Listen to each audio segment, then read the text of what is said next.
relate ourselves to Him. Thanks, John. Thank you. Thanks. I'm Randy, and I'm an alcoholic. Yeah. On Wednesdays, there's a principles and application meeting in London. It's a mixed meeting, and it's funny because when they get to the part where it says we do not talk. Oh, it says we discuss here strictly the treatment of our disease. They took out strictly. And then it says, we do not talk about drunk-a-locs. He says, we try not to talk about drunk-a-locs. I just think that's funny because they're just a little less hardcore over there. We try not to talk about. We try not to also. We're not very good at it. Oh man. So the purpose of this meeting, we're going to read some stuff. We're going to talk about steps, and we're going to talk about principles in the steps. But really, that's so the meeting has a focus. But the purpose of this meeting is to be right here, right now. It's to practice being present in this moment right now. Because what I was taught by my sponsor is that the only time that I can have a relationship with my higher power is right here, right now. And I used to go to meetings, and I would go to meetings to hear a speaker, and I had the idea that one day I was going to learn what the speaker was saying, and then I would be able to act differently because I knew some new stuff. And that is a problem for alcoholics like myself, because I hear good stuff, I recognize it as good stuff, and then when I get to wherever I am, where I think I could use the good stuff is not accessible.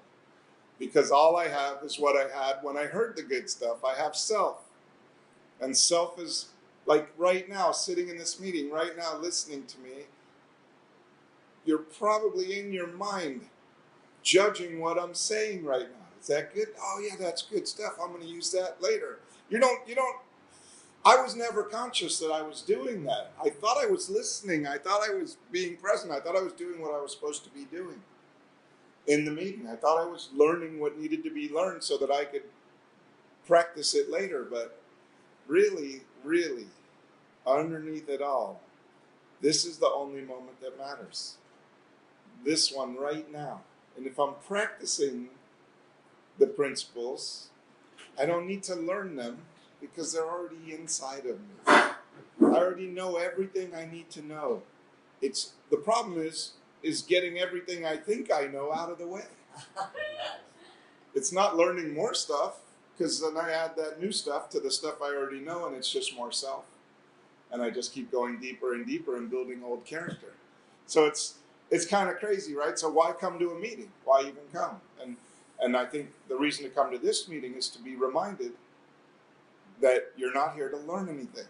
We're going to learn some stuff. We're going to read out of the book. We're going to talk about it.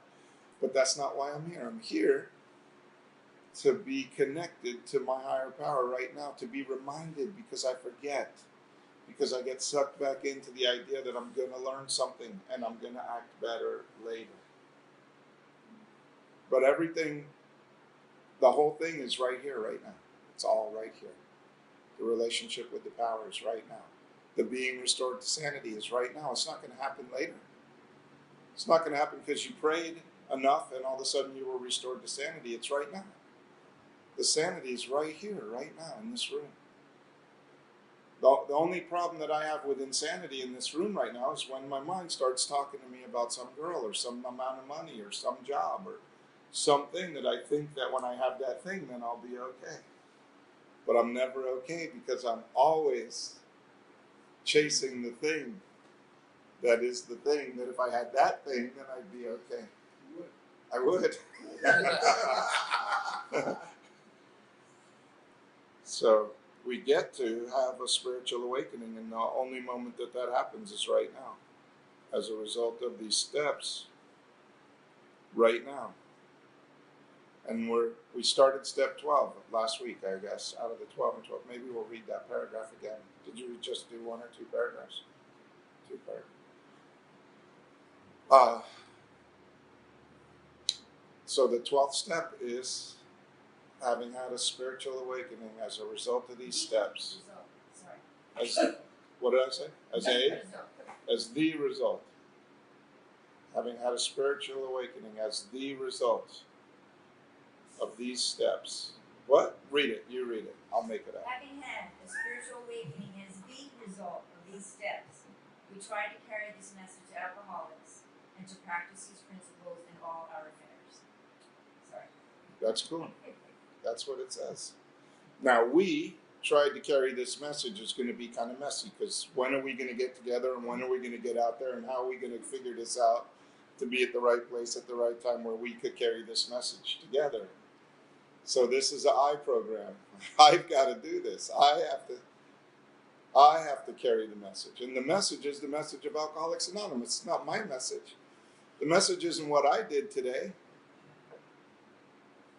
That's my experience with the 12 steps, but it's not the message of Alcoholics Anonymous. The message is that there's 12 steps, and there's a power that comes out of the application of those 12 steps. And if I do that, I could have a spiritual awakening right now.